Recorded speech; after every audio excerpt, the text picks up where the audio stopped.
Hi there, it's Becky Raisler. I have Becky's Journals on Instagram and on YouTube.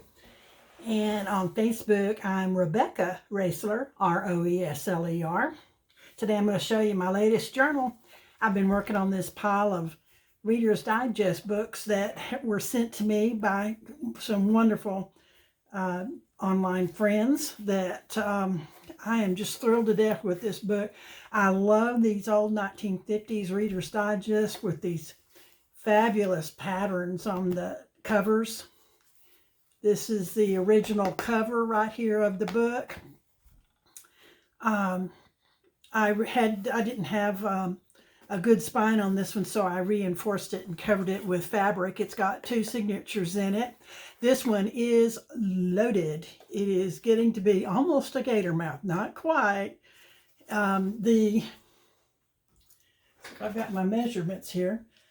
The Reader's Digest journals that I've been making are 7 3/4 inch tall by 5.5 inches wide by 1.5 inches on the spine, and it's got 2 signatures sewn in with 3-hole pamphlet stitch. Lots and lots and lots of beautiful textiles and vintage lace and in this journal. A lot of things from my stash I pulled out. I really stuffed this one full of all kinds of great handmade goodies. It's tied with a satin hunter green ribbon. It may look black to you in the video, but this is actually a very, very dark green fabric with pink, rosy pink flowers on it.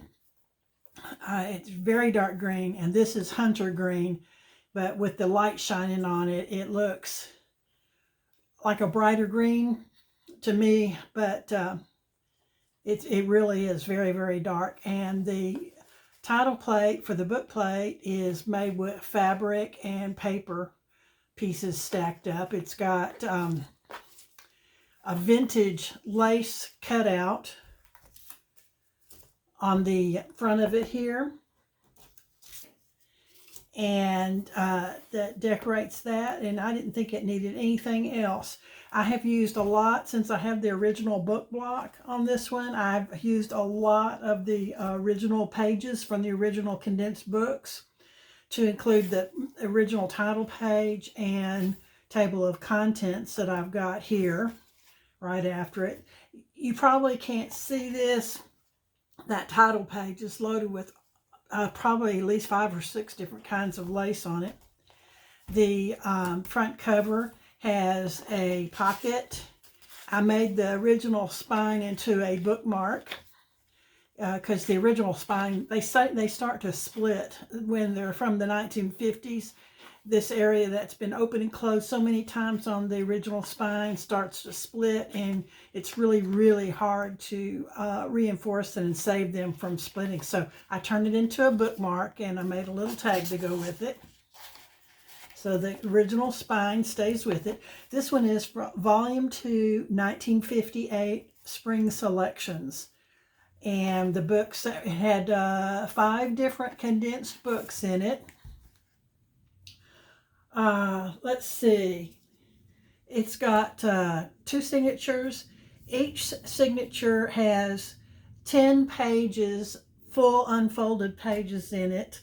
So that's 10 full pages times 2 signatures gives you 20 full pages. 20 full pages times 4 is 80 pages front and back, like a book page. 80 pages, individual pages in this one. Little collage at the top of that. This is a Franken page with little crocheted lace on the side. Here's one of the original illustrations out of the book, and like I said, there's lots of original illustrations in this one. A little collage and a fabric stack tab I made. This is a fabric covered pocket here, and a journaling card made out of vintage wallpaper border. Little collage there. Another full page. That's one of the title page from one of the condensed books in this one. This is covered with a napkin tissue. Original illustration with some handmade vintage lace, crocheted lace there. Another journaling tags, and this is another fabric covered pocket right here. It's made with fabric, and this tag is actually made from the scrap leftover end cuts from this scrapbook paper that I used. The back of that scrapbook paper page is fully inked in pink and then stamped. And can you see that there? It's stamped. This is beautiful papers. I had some really nice papers that came in this one. This is one of my favorite ones I've done in a long time. This is another title page or title spread that I used for that one, for one of the condensed books. Corner pocket made with a masterboard. This is just a tag that I stamped.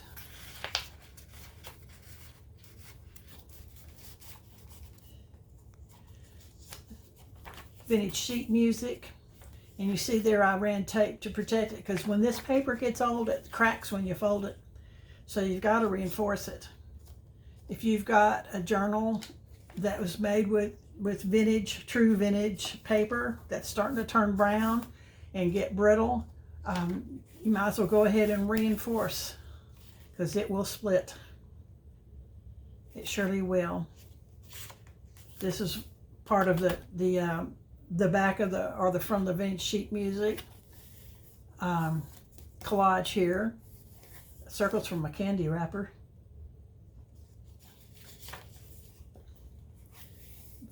Original book illustration. And whenever you see print blocks like this, that's from the original book also. They make great backgrounds for little collages on your pages.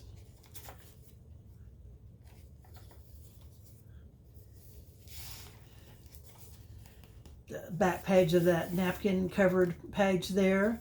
This is a slide that I made with real dried flowers inside. Hand-dyed index card that I collaged on. Tag made from a masterboard. Here's the first of several flip outs in this one. This was a cover page from the original book. Big illustration from the original book, and then I added on to it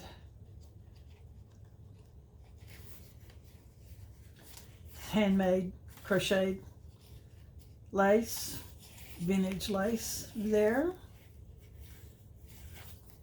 There is a belly band on top of inked and stamped. You may not be able to see it, but it's hummingbird. I'm not hummingbird. It's a dragonflies. And here is a card that I made out of a masterboard, a journaling card. This is an original illustration. And in between the signatures, we've got another fabric covered pocket and some tags that I made out of paper scraps and masterboards.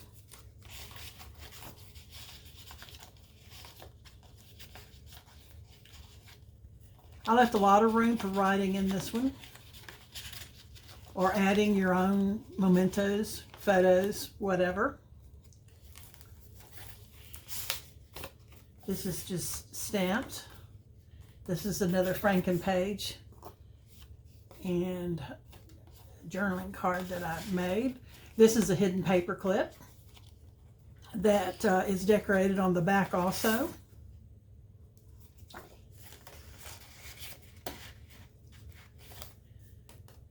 Needs a button right there, doesn't it? A little fabric stack tab that I made. Back of that sheet music. This is has been inked and then stamped, or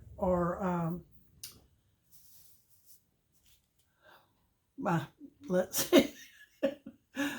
Okay, stenciled is the word I'm trying to think of. Vintage lace on the edge of that old sheet music. Here's another flip out. Original illustration. Corner tuck made with the masterboard. This is some ephemera that I happen to have that I put tucked in there, and this I made out of a masterboard. Title page on one of the condensed books, original illustration.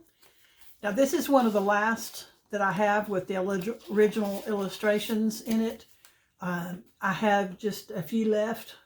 So if you're interested in this one or the blue one that I also did recently,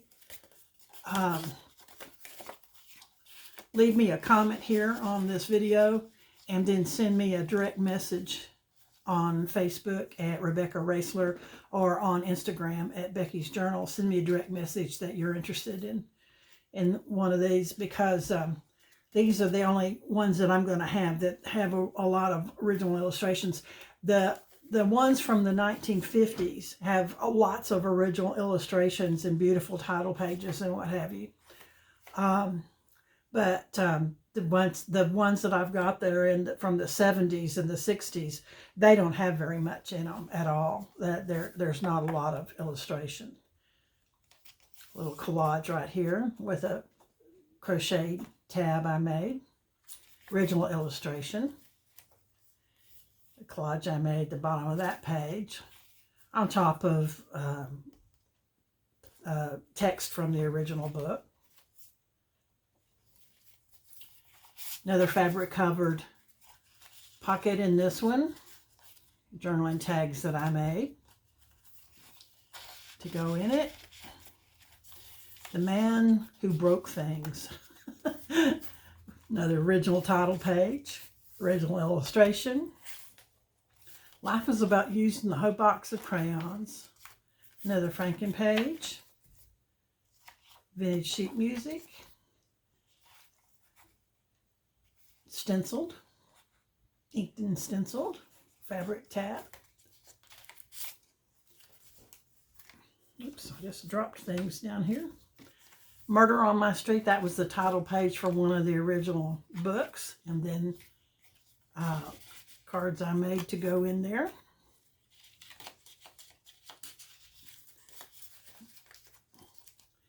Another flip out for hidden writing space. This is from the original book, this flap right here. Another original illustration. Plenty of writing space. The back has a pocket. Then you can see right here where I ran the ribbon through two holes to run the fabric through, so you won't lose your ribbon when you take it off. This is just a little writing paper and some tags that I made. Lots of writing space on the back. Hope you like it. Tell me what you think. Let me know if you're interested in any of these. They're going pretty fast. Thank you so much for watching. Be sure and hit the thumbs up button if this gave you any good ideas you can use in your journal. And leave a comment if you would. I'd love to hear from you. Bye-bye.